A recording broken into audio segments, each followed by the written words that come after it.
अस्सलाम वालेकुम, कैसे हैं दोस्तों? उम्मीद करता हूँ अच्छे से होंगे। तो इस वीडियो में बात करेंगे कि सऊदी अरब में जो मज़दूर लोग आते हैं, चाहे इंडियन हो, चाहे पाकिस्तानी हो, चाहे बांग्लादेशी हो, चाहे नेपाल हो, फ़िलीपीन हो, थाईलैंड हो, बहुत सारे देश के लोग यहाँ पर आते हैं मज़दूरी करने सऊदी अरब में और वो यहाँ पर आकर फँस जाते हैं। कुछ गलतियों के कारण जो है यहाँ पर आकर फँस जाते हैं। तो ऐसे तो बहुत सारे कारण हैं, पर जो इम्पोर्टेंट कारण है, जो मेन कारण है, 5 मेन कारण है, वो आपको बताऊँगा इस वीडियो में। तो आप लोग वीडियो को ज़रूर देखें और वीडियो को शेयर भी ज़रूर करें, ताकि बहुत सारे भाई ऐसे ही चले आते हैं और यहाँ पर आकर फँस जाते हैं।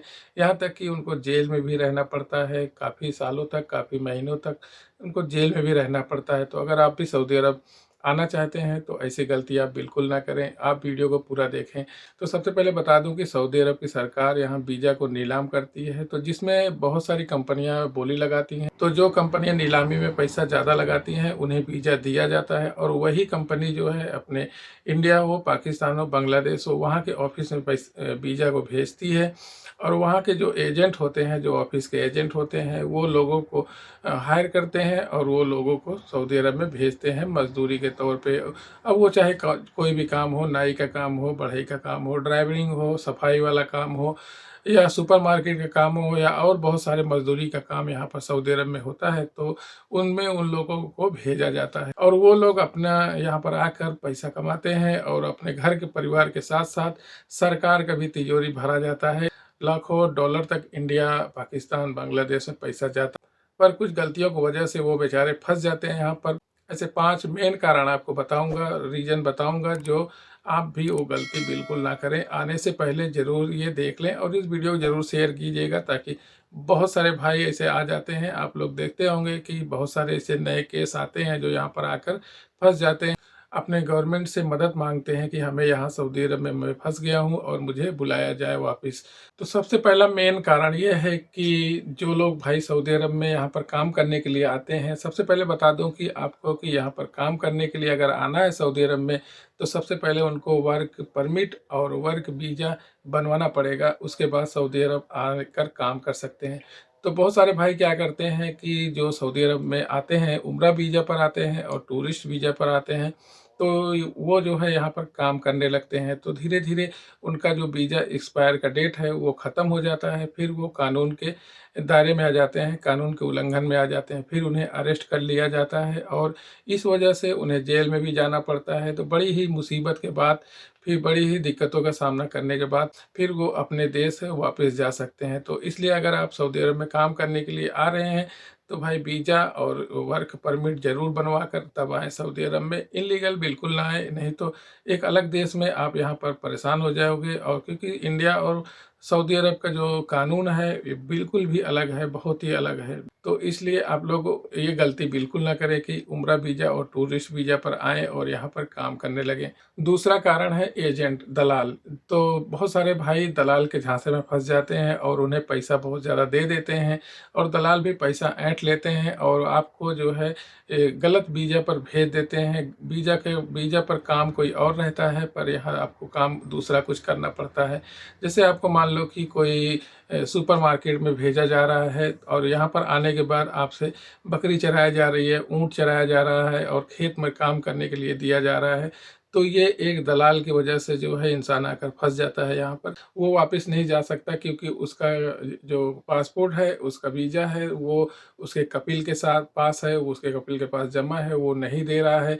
तो इस वजह से वो आकर फंस जाता है। और अगर दलाल से आप बात करेंगे जाने के लिए, वापस आने के लिए, तो दलाल और पैसा ज़्यादा मांगता है, क्योंकि आपकी फाइनेंशियल कमजोरी जो है मालूम रहती है उसको कि वो नहीं दे सकता है। तो इस वजह से वो ज़्यादा पैसे की डिमांड करता है और आप नहीं दे सकते हो पैसा, तो मजबूरी में आपको यहाँ पर काम करना पड़ेगा। तो ये एक बहुत बड़ा कारण है जो यहाँ पर आके सऊदी अरब में फंस जाते हैं लोग। और तीसरा कारण है, जो लोग भाई यहाँ पर सऊदी अरब में आते हैं वो यहाँ के बारे में जानते नहीं हैं।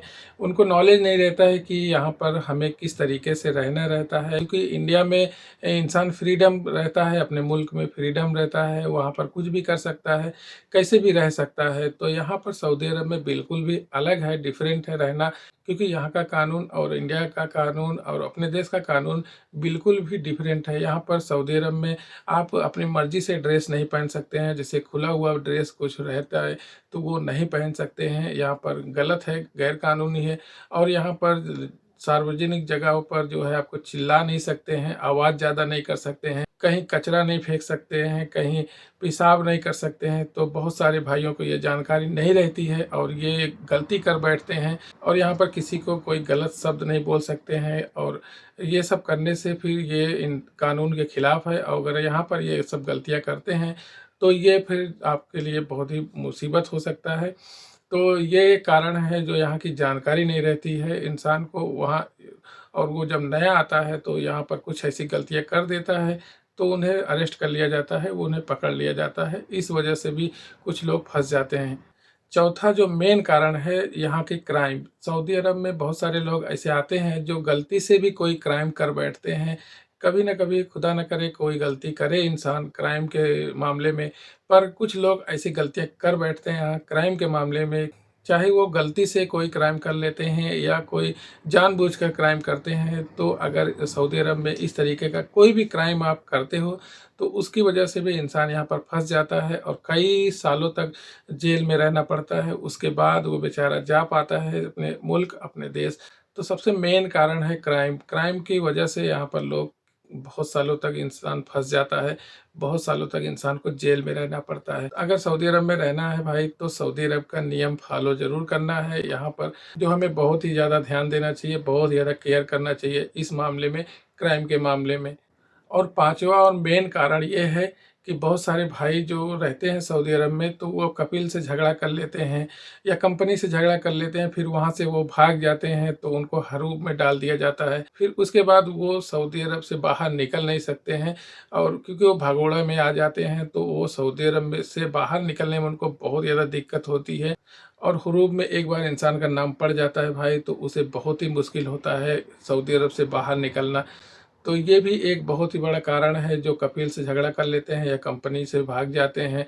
कपिल से झगड़ा करके भाग जाते हैं दूसरी जगह तो उन्हें कपिल या कंपनी हुरूब में डाल देता है, तो उस वजह से वो भगोड़ों के नाम में दर्ज हो जाते हैं तो उन्हें जो है सऊदी अरब से निकलना बहुत ही ज़्यादा मुश्किल हो जाता है। तो ये 5 मेन कारण हैं जो मेरे एक्सपीरियंस से मैं बता रहा हूँ कि यहाँ पर आकर लोग फंस जाते हैं और वो काफ़ी दिनों तक सऊदी अरब में उनको रहना पड़ता है और यहाँ तक कि वो जेल में भी उनको जाना पड़ सकता है। जेल में भी रहते हैं कई सालों तक, कई महीनों तक जेल में रहते हैं। उसके बाद वहाँ से छूटते हैं तो फिर वहाँ से जाते हैं अपने मुल्क, अपने देश। तो आप भी अगर सऊदी अरब में काम करने के लिए आ रहे हैं तो अच्छे से जानकारी लें, अच्छे से खोजबीन करें कि वीज़ा कौन सा है और काम कौन सा हमें करना है। जो काम हमें करना है वो काम हमें सऊदी अरब में मिलेगा कि नहीं मिलेगा, कि जल्दबाजी में हम एजेंट को पैसा दे रहे हैं और खोजबीन नहीं कर रहे हैं, तहकीकात नहीं कर रहे हैं और हम यहाँ पर सऊदी अरब में जाकर दूसरा कोई काम हमें मिल जा रहा है, हम जाकर वहाँ फंस जाएंगे। तो उम्मीद है कि वीडियो आप लोगों को ज़रूर पसंद आई होगी। वीडियो को लाइक ज़रूर कीजिएगा, शेयर ज़रूर कीजिएगा। बहुत सारे भाई इसे आकर फंसते हैं इधर, कि बहुत सारे केस आते हैं देखने को मिलते हैं। और ऐसे ही सऊदी अरब से जुड़ी जानकारी के लिए, यहाँ की अपडेट के लिए, यहाँ के लेटेस्ट न्यूज के लिए हमारे चैनल को सब्सक्राइब जरूर कीजिएगा, साथ में बेल आइकन को भी प्रेस कीजिएगा। तो मिलते हैं किसी नेक्स्ट वीडियो में। इंशाल्लाह आप लोग अपना ख्याल रखिए और सुरक्षित रहिए। अल्लाह हाफिज़।